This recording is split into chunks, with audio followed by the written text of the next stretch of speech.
แต่เกิดมาไม่เคยเห็นปลาอย่างไรขนาดนี้อยากรู้ว่าปลานี่กินได้บ่ทุกคนพี่FC คนใดรู้จักบอกมาก่อนเด้อจ้ะปลานี่มันกินได้บ่เขาเอิ้นปลาหยังตะวันก็สิตกดินแล้วพวกงามเลย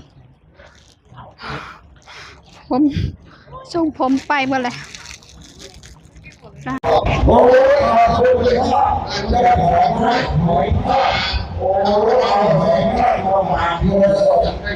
สวัสดีค่ะพี่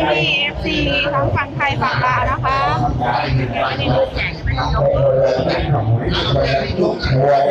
วันนี้นะน้องขวัญได้มาเที่ยวงานวัดประจำปีของประเทศไทยที่สวนอยู่ที่วัดปาริวาสนะคะ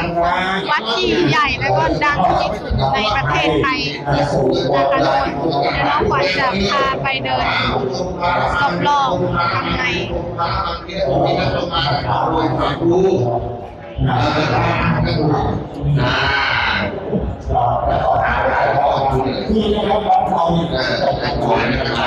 ้างในทุกคน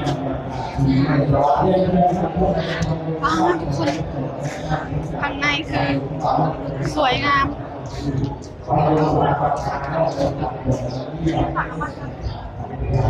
ข้างในคือสวยงามเอง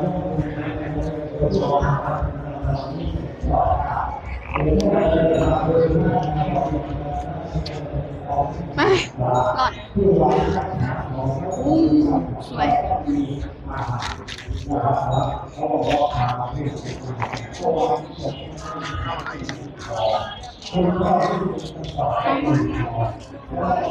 ทุกคนว้าวเดี๋ยวไปเบิ่งอยู่ข้างในอันนี้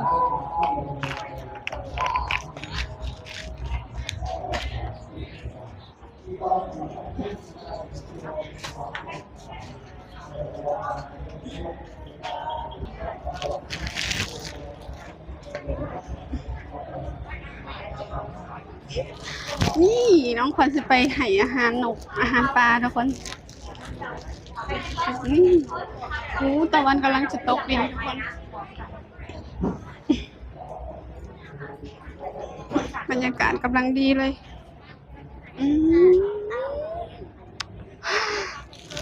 ป้าจ้ะน้องขวัญหอนขนาดเลยเปียกมาเลยนี่หัวเปียกหมดเลย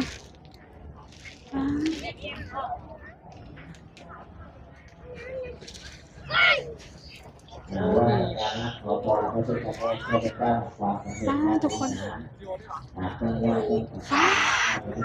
ปลาอะไรนี่ปลาทุกคนสุดยอดสุดยอดเลยโอ้ยผม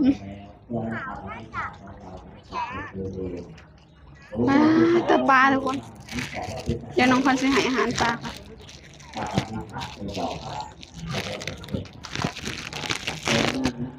แกะอะไรมาคนเดียวใช่ได้ลำบากถ่ายก็อยากถ่ายอยากให้อาหารปลาแต่ก็แก้ไม่ได้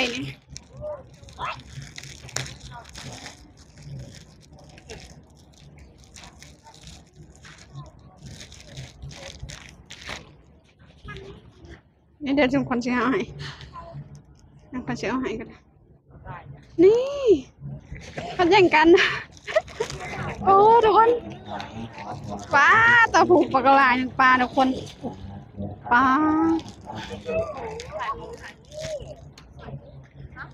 นี่อีกแล้วปลาทุกคนเลยแต่เกิดมาไม่เคยเห็นปลาอย่างไรขนาดนี้อยากรู้ว่าปลานี่กินได้บ่ทุกคนพี่FC คนใดรู้จักบอกมาก่อนเด้อจ้ะปลานี่มันกินได้บ่เขาเอิ้นปลาหยังน้องควันบ่ฮู้เลยได้นี่ปลาหยังโตขาวๆโตนี่งามปลาหลายตะวันก็สิตกดินแล้วพวกงามเลยผมส่งผมไปหมดเลยแล้วพวกปลาทุกคนงามแห้งอะไรว้าว ส่งผมไปโอ้ย่างป้านี่ก็น้องหายไรแล้วก็น้องหายกอดบางไงเนี่ยป้าจะพูดทางนั้นเป็นแหงไรทุกคนทางนั้นเป็นแหงไรเดี๋ยวจะเอาให้ป้าเจ้าปลาลายดิโอ้ยพูดทางนั้นแหงไรทุกคนตรงนี้ผูก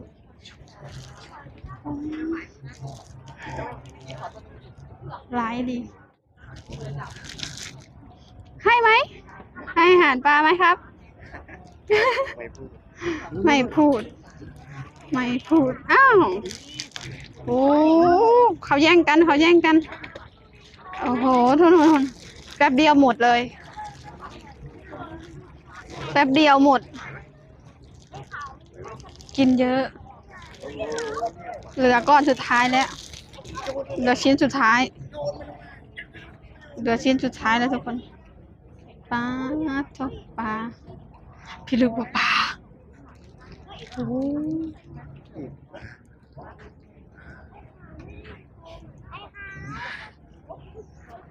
โอ้ไปไกลๆว้าวทุกคนโอ้ไปเลยครับแป๊บเดียวเบิร์ดนะทุกคนเพิ่นก็จะหิวแห้งหลายร้อยตัวอยู่ในนี้เนาะทุกคนเนาะหลายร้อยตัวอยู่ในนี้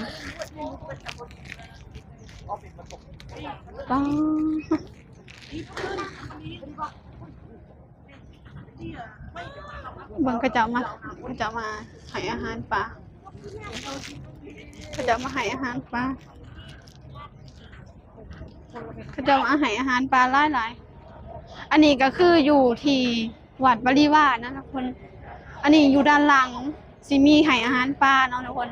แล้วก็อยู่ข้างในก็สิเป็นแบบพระเจ้าทำบุญอย่างสังฆทานบ่อย่างบ่หลายๆอย่างเนาะทุกคนเนาะก็เป็นครั้งแรกที่น้องควันได้มาเนาะได้มาสัมผัสบรรยากาศดีๆแบบนี้เนาะอยู่ที่วัดบริวารเนาะกันได้มาสัมผัสวัดที่วัดบริวารครั้งแรกที่งานบุญคือตอนนั้นน้องควันกับมาแต่ว่ามันบ่แม่นงานบุญเนาะทุกคนก็คือเป็นมื้อธรรมดาวันอาทิตย์นี่จุดนี้ก็แห้งลายทุกคนป้าตะกุลายเลยน้องให้อาหารปลาโอ้เพิ่นรอกินสุดยอดนี่ทุกคนนี่พระอาทิตย์ไก่สโตกดินนะทุกคนนะสวย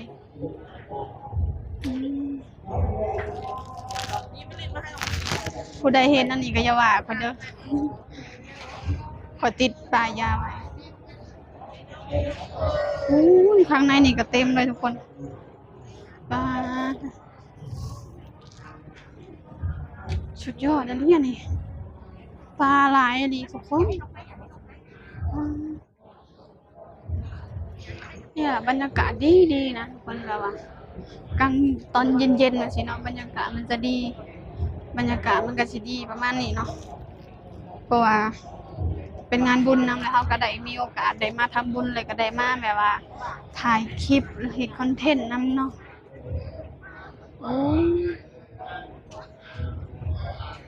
ผู้ใดอยากมาก็มาได้เด้อมื้อนี้เป็นมื้อสุดท้ายเนาะมื้อนี้เป็นมื้อสุดท้ายแล้ว